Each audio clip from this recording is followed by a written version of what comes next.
keessatti illee gadi dhaabbanne lakkoofsa biyya kanaa qabnu kanaan fayyadamne bifa adda addaatiin uummata keenya bira dhaabachuudhaaf hariiroo mootummaa fi uummata Faransaayitii fi hariiroo uummata keenya walitti cimsuu irratti lakkoofsi keessan baay'achuun bu'aa guddaa qaba. San qofa osoo hin ta'in ijaaramuufis hawaasa kana cimsuufis waan gaarii carraa gaarii uuma jechuudha. Kanaaf baay'achuun keessan na gammachiisa. Haa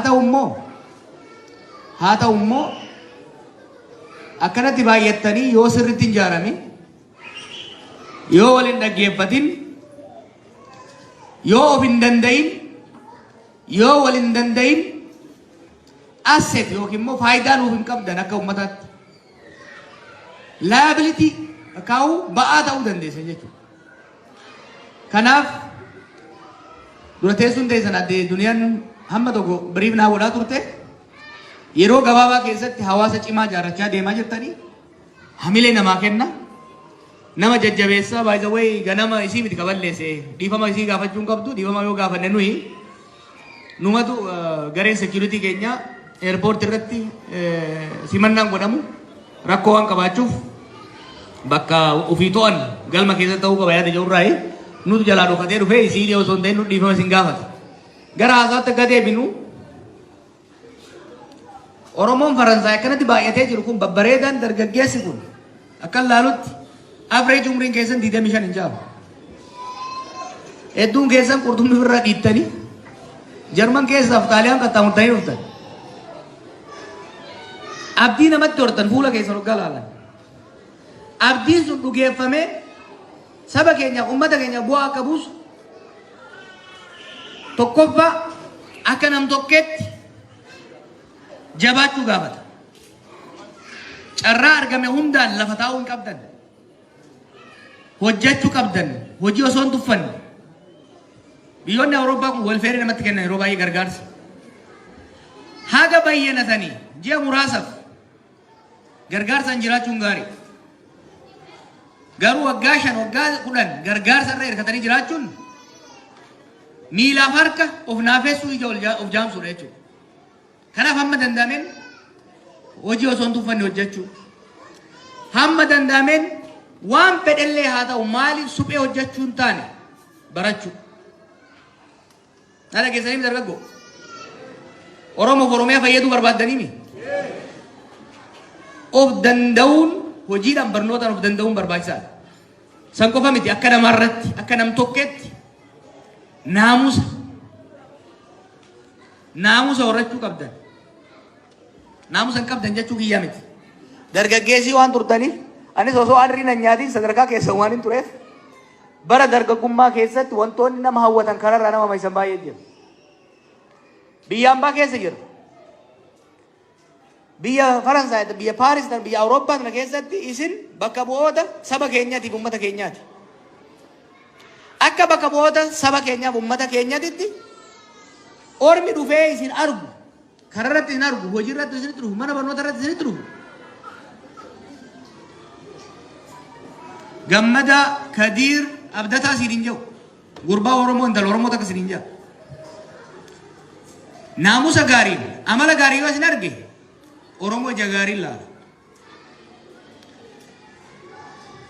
Naamusa hamaa keessatti, waan gadhee keessatti, waan hamaa keessatti, waan yaraa, waan balfamaa keessatti yoo ilaale immoo namni sun qofa osoo hin ta'in uummata keenyallee ijaan tutanii ilaalan.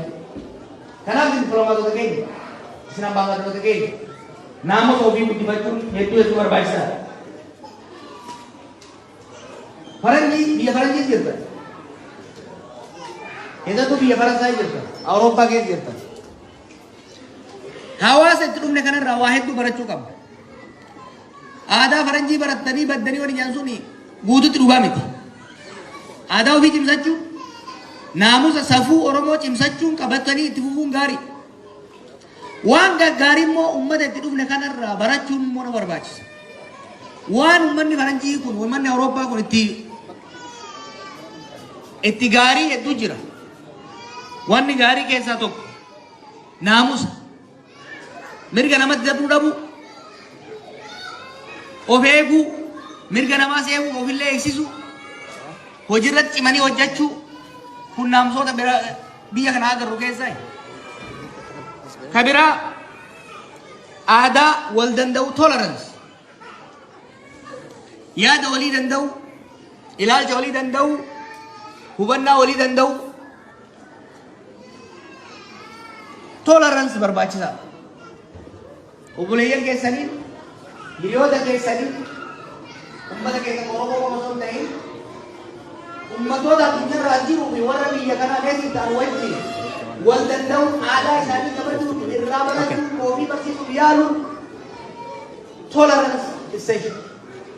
Biyya demokraatawaa keessa jirtu dhabiinsa demokraasiitu biyyaa isin baasa. Kanaaf wanti biyya keessaniif saba keessaniif ummata keessaniif isin gabaatu gumaachisan keessaa tokko aadaa wal dandeettu. Biyyi teenya lola hamaa keessa isii galche tokko aadaa wal danda'uu dhabamuu isaati. Wanti isin keessanii warra keessanii biyya keessanii qabattanii galtan yuura qofa miti. Naamusa aadaa wal danda'uu qabatanii dhufu. Kabiraa aadaa baradha aadaa ummata biraa. Aadaa warra Faransaayii baradha. Aadaa sabaaf sabboonota jira warri amma Afrikaa kaabaa kun baay'ee baladha. Aadaa isaanii baradha. Barachuu qofaan immoo waan tokko immoo abboo'ee godha. Geetoo hin hubina. Hiriyaan kee hundi Oromoo taana. Ka wajjin dhuytu, ka wajjin taphattu, ka wajjin barattu hundi Oromoo qofa taanan ati of miidhaa jirta naannoo kanatti. Oromoo kee fira kee jabeeffadhu. Orma immoo firoomfadhu. Na dhageessaami? Fira kee jabeeffadhu, aanaa kee lammii kee jabeeffadhu. Kabaji guddisi gargaari. Orma irraa immoo of hin moggeessin. Isolationist ta'uun hin barbaachisu. Nuti wanni agarru akkuma kalee warra Jarmanii jechaa ture. Isin amma Oromoota Oromiyaati miti, Oromoota Faransaay, Oromoota Awuroopaati. Amalli keessan, aadaan keessan, adeemsi keessan Oromoo Faransaay ta'uu, Oromoo Firaans ta'uu danda'uu danda'a jechuudha. French Oromoo ta'uu danda'uu qabdan jechuudha. Kana gochuudhaaf afaan barachuu qabdan. Tokko amma hamiin an dhaga'e maali? Ijoollee as jirtu gurra yoo gurra afaan hin beektu jedhan. Dhugamoo dhugaami. Tokko ka fuudhee gurra muree laalu. Afaan barachuu qabdan. Wanni afaan barachuu isin dhoorgu tokko sa'aatii 24 namuma keessanitti ka wajji galtan haa ta'u ka sooshaal miidiyaa wajji jirtan wajjin afaanuma Oromootiin waliin lallabaa ooltan afaan hin barattan. Afaan biyya kanaa yoo hin baranne immoo biyya kana keessatti ol guddachuu hin dandeessan. Na dhageessu ijoollee. Afaan baradhaa, aadaa baradhaa, hojii biyya kanaa baradhaa. Kanarratti yoo jabaattanii deemtan akka nam tokkotti maaliifi hawaasni tokko hawaasni Oromoo Faransaay namoota dhuunfaa kanarraa ijaarama. Sabni keenyas uummanni keenyas namoota dhuunfarraa ijaarama.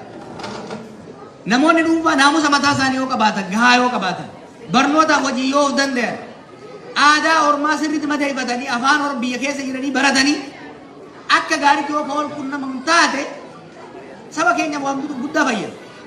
Afaan baradhaa wanni jiru tokkoffaa hojii keessaniif barnoota keessaniif gaarii. Successful ta'uuf ittiin milkaa'uuf gaarii. San qofaa miti. Waan biyya keenya keessatti ta'u lammiilee biyya kanaa mootummaa biyya kanaa dhaabbilee biyya kanaa afaan Oromoon dhahitee wajjin hin ta'u. Afaanuma isaanii ittiin muudhaaf nu gargaaruudhaaf ifis gargaaruudhaaf hojiin guddaan ifirratti hojjechuudha. Hawaasni tokko akkuma reefu isiniin jee namoota matayyaa dhuunfarraa ijaarame. Namoonni dhuunfaa Faransaay keessa jiran kun barnootaan cimaa yoo ka deeman taate, hojiidhaan cimaa yoo ka deeman taate, naamusaan cimaa yoo ka deeman taate, hawaasni Oromoo Faransaay jiru baay'ee baay'ee cimaa deema. Jarmanitti tiraansfoormeeshinii guddaan argee abduu irra gaaba'uu danda'a. Koolawaa fi kudhaafur oosaa qabadheen dhufe biyya Jarman. Yeroo san wanni ture gama naamusaati, gama barnootaatiin, gama hojiitiin baay'ee gadi bu'aa ture. Dargaggeessi keenya baay'ee harka kudhan hunda'u ture ka hojii qabu. Kan barnoota qabu sanii gadi. Kan afaan danda'u harka lama hunda'u. Har'a garuu kaleessa hoggaan dhaqeeru irra jireessi isaa caccabsees ta'u itti cabsees ta'u afaan Jarmanii haasa. Irra jireessi isaa hojii qabatee hojjetaa jira. Ba'aa biyya Jarmanii ta'ee hin jiru jechuudha. Kana arguudhaan mootummaan biyya sanii immoo hedduu isaaniitiif waraqaa hayyama kennaafii jira jechuudha. Kanaaf isinis wanni ani siyaasaan bakka gahuu kan dandeessu hawaasni yoo ijaarame kanarraa inni guddaan hojii hawaasa ijaaruu keessa tokko inni guddaan kan isin qofaa miti.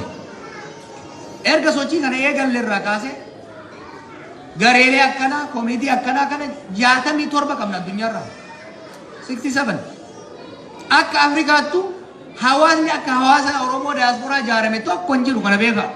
Ufitti uffatinaa. Sabni keenya baay'ee ijaarameera biyya alaa kana keessatti waggoota kurnan dabre kana keessatti baay'ee ijaaramee jira. Yoo akkasitti ijaaramtaniidha kan cimaa deemu. Akka dhuunfattis jabaattanii akka hawaasaatti yoo hogganoota hoggaa of keessaa filattan kabaja dhaggeeffadha wahii buuf dura keessan. Waumaa mi bara. Dhaggeeffatuun tumsuun bira dhaabachuun jajjabeessuun maaliif hawaasa hoogganuu jechuun harree bilaash ta'u harree bilaash beeytanii harree kan dara deemtu kan baan fedhe fe'atu ka galatan qabne fe'atee fe'aa hoggaa irraa buuse booda sardoo jalan kenne jechuudha. Hogganoonni keessan kun mindaan qaban waan fayyadaman waan qaban hojii isaanii maatii isaanii dhiisanii yeroo hojjetan kanatti hamilee isaanii cimsuun bira dhaabachuun hojii tokko irraa buutanii hojjechuun baay'ee barbaachisaadha. Maaliif yoo isaan hamilee argatan hojii hojjetan hin milkeessan. Yoo isaan kan milkeessan taate isinillee wajjin milkaa'aa deemtan. Kanaaf hawaasa ijaaruun hawaasa cimsuu irratti akka mataatti of ijaara of jabeessa kappaasitii keessan guddisa akka hawaasaatti immoo hawaasa keessan cimsa. Hawaasa hoggaa jennu waldaa hawaasaa qofa miti. Abooshaa ijaarradha akka qe'ee irraa dhuftaniitiin akka walitti dhuftaniitiin dhukkubii ijaarradha. Masgiida mataa keessanii charchii mataa keessanii qabadha nama shanillee yoo taate afaan keessanii yoo dubbattan rabbi irra dhagaa beekaa. Afaan keessanii irra dhagaa biraatiin.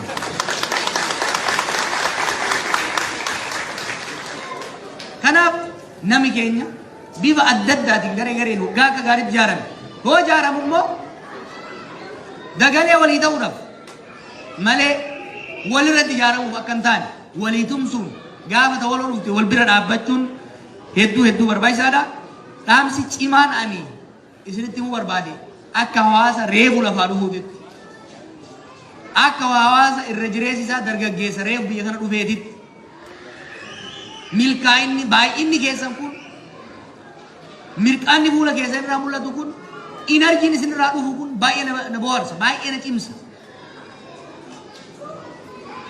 Haaraa taatanii biyya kana keessa sirriitti ijaaramtanii madaguu dhabuun keessan immoo na yaaddeessa. Waggaan dhufu immoo waggaan dhufu kana jalan jabaattanii osoo gurri keessan hin muramne afaan Faransaay haasoftanii akkana eegan abdiin qaba jabaadha.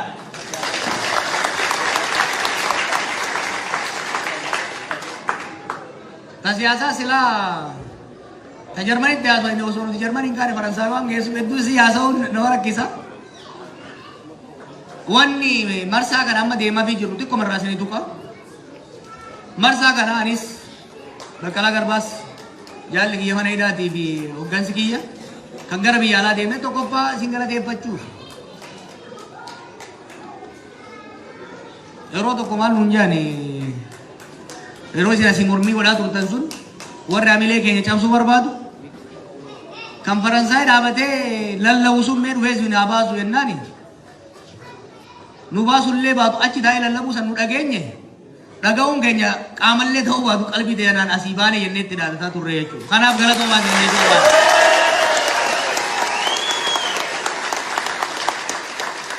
Kalammataa haala rakkisaa walxaxaa suukanneessaa uummanni keenya biyyi keenya keessa jiru ka torbaanota dabre kana keessa walii ibsaa turre.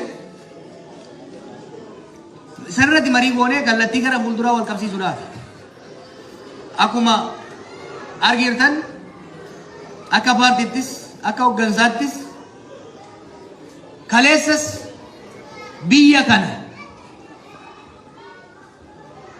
karaan itti mootummaan ammaan gorra jiru kun ittiin deemaa jiru biyya kana balaatti buusa wal waraansa hamaatti geessa diigumsa hamaatti geessa karaan kuni booddaa karaa kana koottaa qoollisaan jedhanitti itti waywaannetti hidhamne waan biraatiin hidhamne beekamu. Waan biraatiif miti. Rabbii jaa biyya tana lolatti hin geessina. ummata kana waliin ficcisiisina. Jijjiirama dhiiga qeerroo qarreen dhufe kana gufachiiftanii dhumaatii daran akka nutti hin finne jennee wal waanneessanii fidama. Waggaa baanuu nu jennoo keenya hin jijjiiru. Wal waraananii wal bitanii gaafa wanni nu jenne dhugaa ta'uu argan nu gallakkisan. Erga baannes mari'annee jennoon nuti fudhanne biyya kanaaf ummata kanaaf saba keenya fi saataatu sabaaf sablammoota waliin jirruuf falli jiru karaan jiru lola dhaabanii nagaatti deebi'uu barbaachisaa jenna. Haasaa kanatti ka'ee gaafiin adda addaa ka'aa jira. Tokko lama irratti yaada isin ibsuun barbaada. Nagaan haa bu'u hoggaa jennu nuti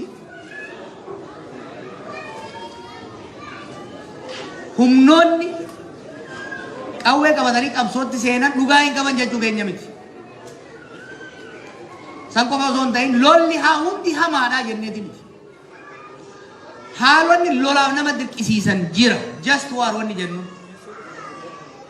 Keessattuu yeroo dhiibbaaf roorroon akka malee hammaattee karaa lolaatiin malee karaan bilaan jirretti lolli haalli itti seemamu jira.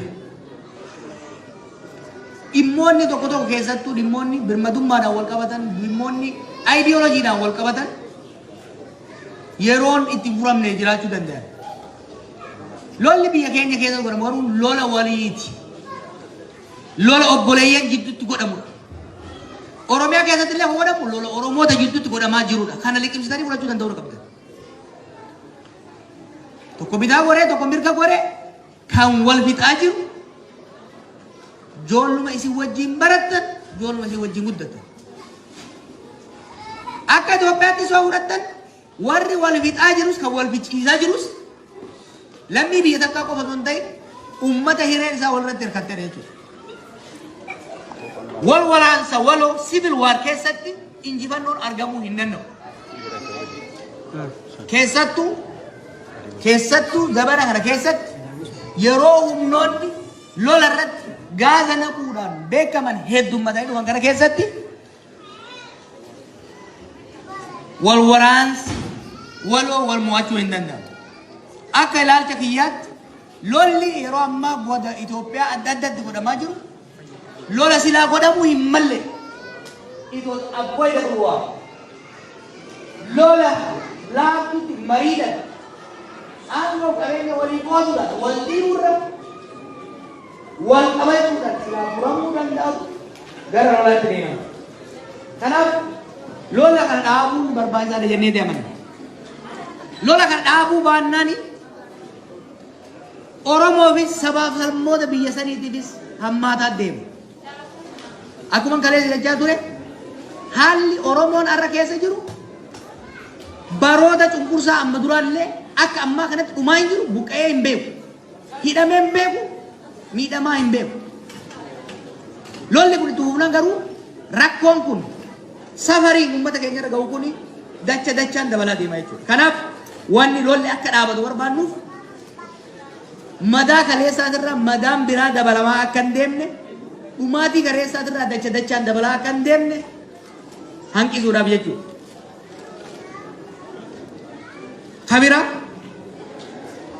wanni waachaa jirruuf lolli kun itti fufnaan yeroo ammaatitti mootummaa wajjin garagartuu 5-6 lolaa jira. Lolli kun itti fufnaan mootummaa keessallee gartuu adda addaatu biqilaa mootummaa keessa wal waraanuu eegale. Kan mootummaa waraanullee dachaan babal'ataa deema. San qofa miti. Humnoonni biyyaalaa yeroo ammaa biyya san keessa seenanii gartuulee wal lolan gargaaraa jiran kan durii caalaa baay'ee. Lolli kun itti fufnaan garuu dachaan guddataa deema. Kanaaf lola kana dhaabsisuun wal waraansa hamaa funyoon isaa hin beekamne ofirraa hanqisuuf nu gargaara jennee amanna. Waan biraa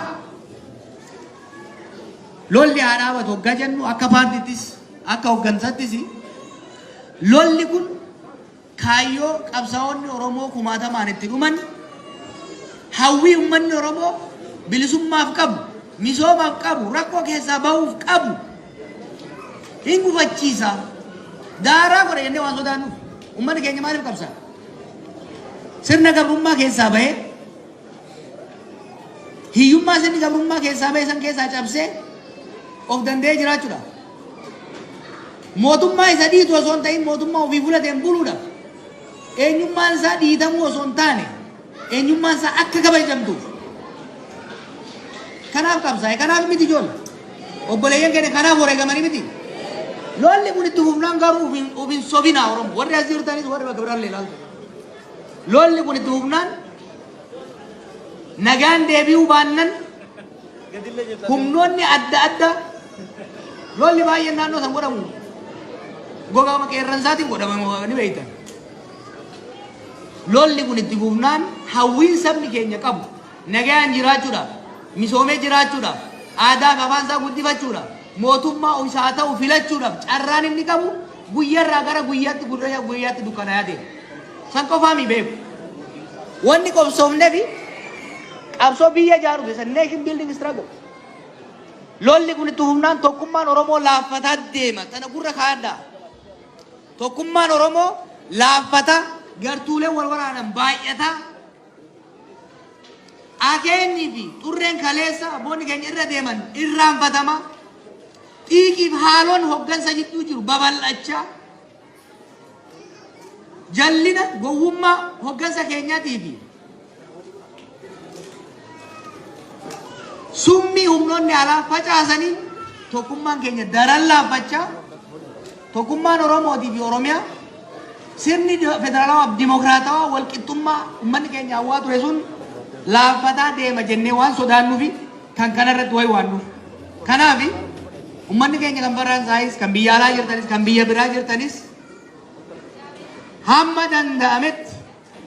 hamma danda'ametti rakkoo uummanni keenya keessa jiru uummanni keenya Wallaggatti Gujiitti Shawaa godina 3-4 keessatti godinoota garaagaraa keessatti rakkoon uummanni keenya keessa jiru kun daran babal'ataa akka hin deemne ittisuudhaaf qaamonni wal waraanan mootummaarraa eegalee lola dhaabanii saba keenya ummata keenya ollaa keenya hayyootaaf abboota keenya baraaranii dukkana ummata keenyatti as deemu kana akka nurraa dhaaban waamicha nu dhiyeessinuuf akka deeggartan isin gaafachuuf dhufne jechuudha.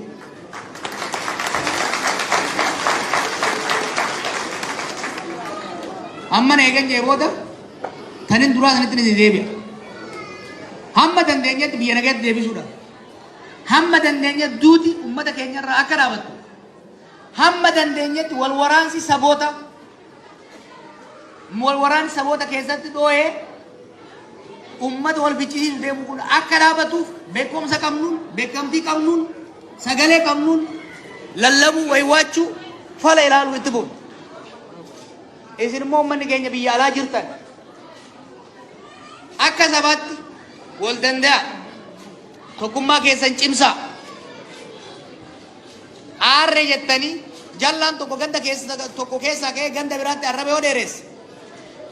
Abaaramaan tokko amantii takka keessaa ka'ee amantii biraa irratti xurii yoo kafaalu taate nama tokko jallaa rabbi abaare tokko haadhaaf abbaan abaaran jecha ganda biraa irratti duuluun amantii biraa irratti duuluun gonkumaa barbaachisaa miti jechuudha. Kana dura dhaabachuu didu qabda. San qofaa miti. Qabsoo sabummaatti kan gaggeessaa ture. Akka sabaatti roorroo hama miidhaan hamaan sirnoota dabranii nurra ga'ee jira ammallee ga'aa jiru. Garuu dhiigii qabnu aarii qabnu madaa qabnu san akka itti ibsannu of eeggannoo guddaa gaafata. Biyyi sun dhoowweetti sitti hima. Keessattuu wal waraansi saboota hamaan deemaa jira dhufaa jira.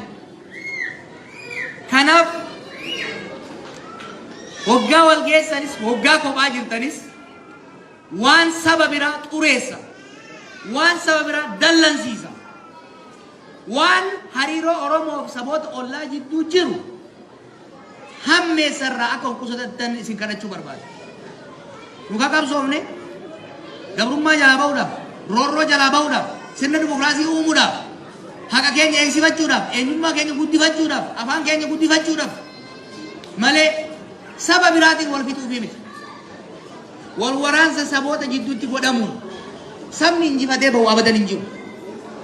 Hundi waliin kasaara jechuudha. Kanaaf akka daasporaatti bilisummaa guddaa qabdani sooshaal miidiyaa adda addaa irra fayyadamtanitti saba keenya jiddu tokkummaan wal hubannoon walii tumsuun akka jabaatu saboota waliin jiraannu wajjinis gadoon kaleessa qotamtee kakaatee ummata akka wal fichiisu osoo hin ta'in gadoon kaleessa madaan kaleessa akka fayyitu akka wal dhaanamtu akka irratti hojjettaniin isin gaafadha warra Faransaa hedduun isin jaaladha biyyi Faransaa hedduun biyya jaalalaati jaanii jaalalatee isin haa cimsu jaalatee isin haa cimsu galatoomaa siin jaa Amilee nusimadda Amilee